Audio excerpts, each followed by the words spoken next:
Hello friends, good evening. एक बहुत अच्छा वैकेंसी है जो कि सुप्रीम कोर्ट ऑफ इंडिया में। आप सभी एक क्यूरीज होगी कि supreme Court of India, parliament, ऐसे बड़ी बड़ी जगह में जो अपॉइंटमेंट कब निकलेगा, हम कब अप्लाई करेंगे। एक ड्रीम होता है ना वहाँ पर जॉब करने के लिए। तो यहाँ पर कोर्ट असिस्टेंट जो कि जूनियर ट्रांसलेटर के पोस्ट का वैकेंसी है। आप चाहो तो आप अप्लाई कर सकती हो। मई 14 तक ये वैकेंसी खुला है। तो आइए दोस्तों, देखते हैं कि क्वालिफिकेशन क्या है और सारी डिटेल्स, कौन अप्लाई कर सकता है, कौन अप्लाई नहीं कर सकता, age, eligibility criteria, education, salary, etcetera etcetera etcetera. Video शुरू करने से पहले please subscribe my channel, share and like this video. Online application, जो ये ऑनलाइन एप्लीकेशन आपको भरना है, एलिजिबिलिटी क्राइटेरिया आज ऑन 1 जनवरी 2021 के हिसाब से आपको जो एलिजिबिलिटी क्राइटेरिया होना चाहिए, क्या x cadre post of court assistant जो है कि जूनियर ट्रांसलेटर की पोस्ट है। पे लेवल 7 है आपकी। पे मैट्रिक इनिशियल बेसिक पे आपको मिल जाएगी 44,900, जो कि लेवल पे मैट्रिक 7 पे है। तो ब्रेकअप ऑफ वैकेंसी हम देखेंगे कि यहाँ पर कौन सी ट्रांसलेटर की, कौन सी लैंग्वेज की पोस्ट में आपकी वैकेंसी है।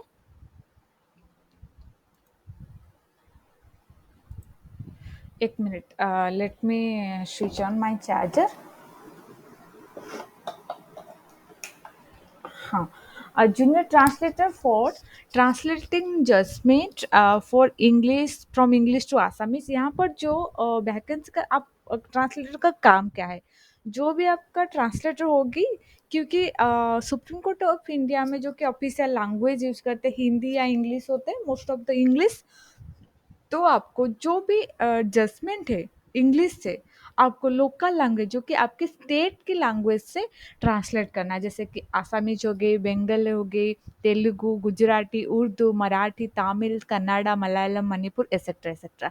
तो कौन सी स्टेट के लिए वैकेंसी है, कौन सी लैंग्वेज, क्योंकि स्टेट इसीलिए है कि अगर आपको बंगाली पता है बट आप नेटिव के हो तो थोड़ा बहुत डिफरेंस होगी ना आपको। तो इंग्लिश भी नॉलेज चाहिए और आपकी जो स्टेट की लैंग्वेज है उनका भी नॉलेज चाहिए। तो आसामीज लैंग्वेज के लिए पोस्ट 2 है, लगभग सारे 2 पोस्ट है वैकेंसी। तो हम देख लेंगे कि आसामीज, बंगाली, तेलुगु, गुजराती, उर्दू, मराठी, तमिल, कन्नड़ा, मलयालम, मणिपुरी, उड़िया, पंजाबी, नेपाली, ये 13 हो गई।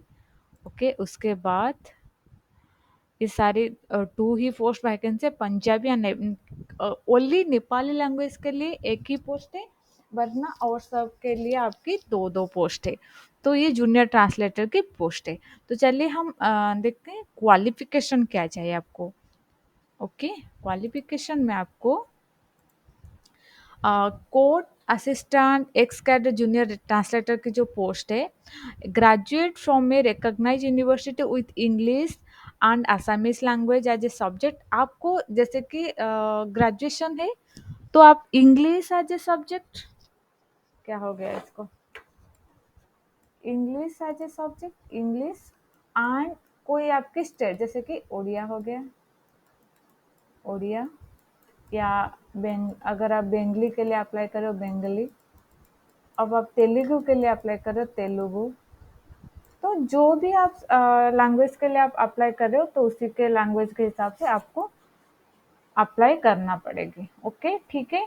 तो आपको पहले तो ग्रेजुएशन विथ दैट लैंग्वेज, जो लैंग्वेज आप अप्लाई करने जा रहे हो। Okay, fine. देन ये हो गया translator from translator, then English to Assamese and vice versa. 2 years experience in translation work from English to Assamese language and vice versa in any government or reputed private institution। कोई ऐसा दबाव नहीं कि सिर्फ government का एम्प्लॉय एक्सपीरियंस हो तो आप अप्लाई कर सकते हो, नहीं। अगर आपके ट्रांसलेशन का एक्सपीरियंस है गवर्नमेंट या प्राइवेट में तो आप अप्लाई कर सकते हो, कोई प्रॉब्लम नहीं।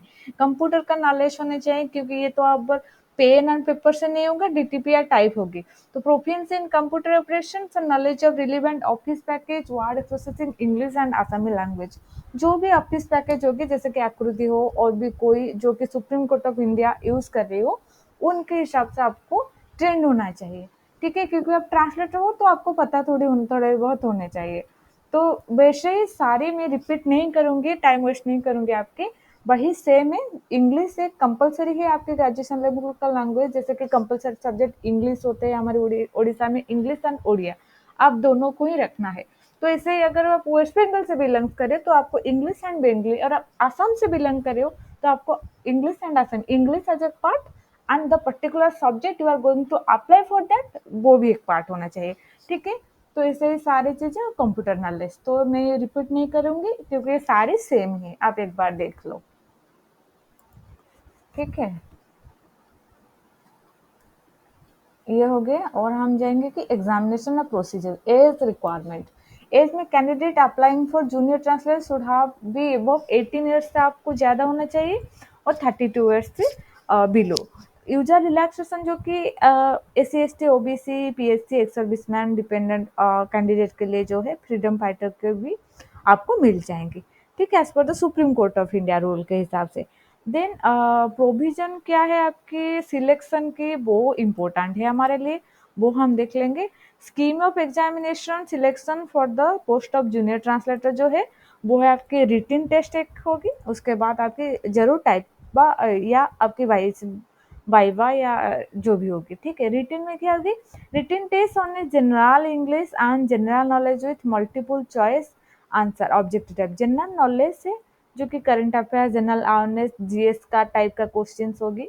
उसके बाद जनरल इंग्लिश में भी आपको वो क्वेश्चन आ जाएंगे, ठीक है। 30 मार्क्स होगी, इनमें से आपको 60% सिक्योर करना है, यानी 60% कितने हो गए, लगभग आपको 20 21 मार्क रखना है, ठीक है। 20 के आसपास रख लो, 18 20 रख लो तो हो जाएगी, ठीक है। Then translation from English to vernacular language of state.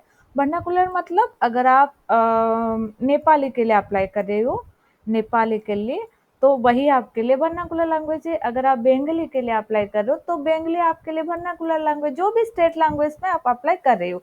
अगर आप ओडिया ओडिशा के लिए अप्लाई करें, ओडिया के लिए, ओडिया ट्रांसलेटर के लिए, तो आप ओडिया आपके लिए एक वर्नाकुलर लैंग्वेज जो कि आपकी नेटिव लैंग्वेज है, ठीक है। इंग्लिश हो गया। तो पहला तो क्या आ गया, जीके आपके आ गई, जनरल नॉलेज आ गई, जनरल इंग्लिश हो गई। देन आपकी क्या हो गया, ट्रांसलेशन, दो टाइप की ट्रांसलेशन होगी, जैसे कि English to vernacular language, then vernacular language to English, ये भी आपकी 60 मार्क्स की है, ये आपकी 60 मार्क की है। तो 50% हो गया 30, तो आपको 36 37 मार्क यहाँ पर रखनी पड़ेगी, या 40, लगभग 40। तो 60% मार्क आपको सिक्योर करना ही करना है, तो उसके बाद आप जा सकते हो सेकेंड राउंड में, अदरवाइज आप you are not consider to be qualify for the second round. तो आपको ये ध्यान में रखना है कि आपको रिटन टेस्ट में इतने मार्क रखना है, इतने परसेंटेज के मार्क रखना है। Hope so you understand. Okay, next phase क्या है, नेक्स्ट पेज है टाइपिंग टेस्ट। टाइपिंग टेस्ट में क्या है, क्योंकि you are going to be translator, you are also translating the theme, you are also typing the above record, क्योंकि ये नहीं तो आप ट्रांसलेट करो और कोई डीटीपी ऑपरेटर है वहां पर टाइप करने वाला है, नहीं। तो you have to translate the thing, you have to translate the judgment and you have to type the judgment also simultaneously। तो इसलिए टाइपिंग स्पीड टेस्ट जो है कंप्यूटर के लिए, वो 35 वर्ड पर मिनट है इंग्लिश में, ठीक है। वो जो आपकी वर्नाकुलर लैंग्वेज है, जो स्टेट लैंग्वेज के लिए आप अप्लाई कर रहे हो, वो 25 वर्ड पर मिनट, ठीक है। इंग्लिश में आपको मिनिमम 35, इससे ज़्यादा हो तो अच्छा है, लेकिन मिनिमम 35 वर्ड चाहिए आपको, और वर्नाकुलर लैंग्वेज में 25। मैक्सिमम पॉसिबल जो मिस्टेक है, देखो तो हम टाइप करें, जैसे कि कोई वर्ड टाइप करें, तो अगर पॉसिबल 5% से ज़्यादा आपका गलत टाइप नहीं होना चाहिए, लेकिन वो कंसिडर नहीं, क्योंकि वहां पर ये तो नहीं है कि कोई ऑफिशियल क्लोरिकल बेसिस का काम है, आप कर लो जो चाहे, नहीं। वो जजमेंट है, it is in the Supreme Court, you are going to be a part of Supreme Court, तो आपको उसी तरीका से क्लैरिटी, ट्रांसपेरेंसी और रेक्टिफिकेशन जो भी है, सारे क्लियर होने चाहिए। तो ठीक है, कितने मार्क की होगी, 20 मार्क्स की होगी। 60% भी यहाँ पर आपको, यानी 15 तक मार्क को, यहाँ तक 12 15 तक मार्क का आपको यहाँ पर सिक्योर करनी पड़ेगी। देन आपकी है वाइवा, 3 फेज का एग्जाम है, रिटिन, टाइप एंड वाइवा। वाइवा में क्या है, 30 मार्क्स है वाइवा के लिए, यहाँ पर भी आपको 60 मार्क्स सिक्योर करना है, टोटल है 200 मार्क्स। तो टोटल हो गया आपके 200 मार्क, 200 मार्क की आपको 60% मार्क यानी 100 हो गया 50%। तो 120 लगभग आपको 120-130 मार्क्स आपको सिक्योर करनी है, ठीक है, 200 मार्क्स है। तो ये इतना डिफिकल्ट नहीं है, फिर भी आपको अगर आपके पास डीटीपी टाइपिंग का स्पीड नहीं है तो you can start from today. आप कहाँ पर भी ज्वाइन कर लो, किसी भी डीटीपी सेंटर में टाइप सीख लो, और एक्यूरेसी में ध्यान दो। एक्यूरेसी इंपॉर्टेंट है क्योंकि यहाँ पर लिख दिया है कि 5% से ज्यादा अगर मिस्टेक होगी दे विल डिस्क्वालीफाई यू। तो आपको ये ध्यान में देना है, ठीक है। और क्या इम्पोर्टेंट है आपके लिए? The candidate will be first be subjected to objective type written test, translation test, and those who qualified the both the test will be called for English and language proficiency test and computer to ascertain type speed. ये तो आपको है कि अगर आप दोनों ही test में objective type में सिलेक्ट हो जाए तो आपको ट्रांसलेशन के लिए जो फेज है वो होगी, देन कंप्यूटर टेस्ट होगी, देन वाइवा होगी, ठीक है। The candidate qualify the interview by securing minimum qualifying और more marks will be empanelled. मैं बताई कि 60% अगर 200 से 120-130 आप रख लो तो आपको बुलाए दे जाएंगे, ठीक है। देन प्लेसमेंट बैंड रचना company right to them claim appointment for the post of junior on the merit basis, ठीक है, ये तो लीगल बेसिस है। उसके बाद रजिस्ट्रेशन एप्लीकेशन पेमेंट कैसे आप अप्लाई करोगी, ये इम्पोर्टेंट है। अब eligible candidate required to apply Supreme Court SCI Supreme Court of India .gov.in, यहाँ पर आप जाओ, यहाँ पर आप अप्लाई कर सकते हो सीधे। उसके बाद the application will be accepted through online registration only which is likely to start from 0-18 कल से शुरू हो जाएंगे। तो ये अच्छी खबर है कि हम पहले जान लिया। कैंडिडेट दो who have already applied earlier, जो कि पहले से अप्लाई कर रखे, नीड टू अप्लाई अगेन क्योंकि ये सेकेंड टाइम रिवाइज थी। एप्लीकेशन टेस्ट पे 500 for general and OBC, general and OBC candidate के लिए 500 है। SC ST serviceman pH candidate dependent freedom के लिए आपकी 250 एप्लीकेशन फी है, ठीक है। तो आपको पे ऑनलाइन कर सकते हो तो गेटवे यूको बैंक पेमेंट, जो कि ऑनलाइन यहाँ पर आ जाएंगे, आपको एक बार हम देख लेंगे। Then closing date for application 14 में, जो कि 12 बजे तक ये है आपके पास, लगभग 25-28 डेज है, कोई दिक्कत की बात नहीं है। तो जनरल इंस्ट्रक्शन क्या है, आप सारे सर्टिफिकेट्स रख लो, फोटोग्राफ रख लो, और सिग्नेचर रख लो, थंब लाइन रख लो, क्योंकि ये ज़रूरत पड़ेगी आपको एप्लीकेशन भरने के लिए। अगर आप एज की रिलैक्सेशन कर रहे हो on the basis of your caste, so caste के सर्टिफिकेट भी आपके पास रिवाइज, जो कि करंट रिसेंट सर्टिफिकेट होने चाहिए, ठीक है।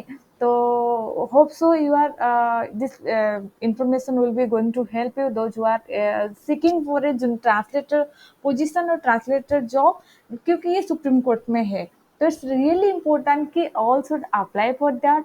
एंड ये तो एक महीने है एप्लीकेशन भरने के लिए, तो एग्जाम भी होगा 1-2 महीने तक, तो आपके पास टाइम भी है, आप टाइपिंग भी सीख सकते हो, कोई प्रॉब्लम नहीं। मैं आशा करती हूँ कि इंग्लिश तो लैंग्वेज है आपका, तो सभी का इंग्लिश लैंग्वेज ग्रेजुएशन में होगी, और जो वर्नाकुलर लैंग्वेज वो भी होगी। तो all graduate candidate are eligible to apply for the post. I request all of you please to apply and try for this post, because अगर आप you are going to the phase of you know interview, it is really important कि कैसे तरीके से वो पूछते हैं question, कैसे how they deal with, because जजेस वहाँ भी होगी, कुछ साइकोलॉजिस्ट होगी। You can judge, you can you can examine yourself, your knowledge and experience. So it will be like a great opportunity for all of you, my dear friends. Please to apply for the post. अगर कोई problem होगी तो you can comment on my comment box. I will definitely reply to you. Wish you all the best. Have a good night.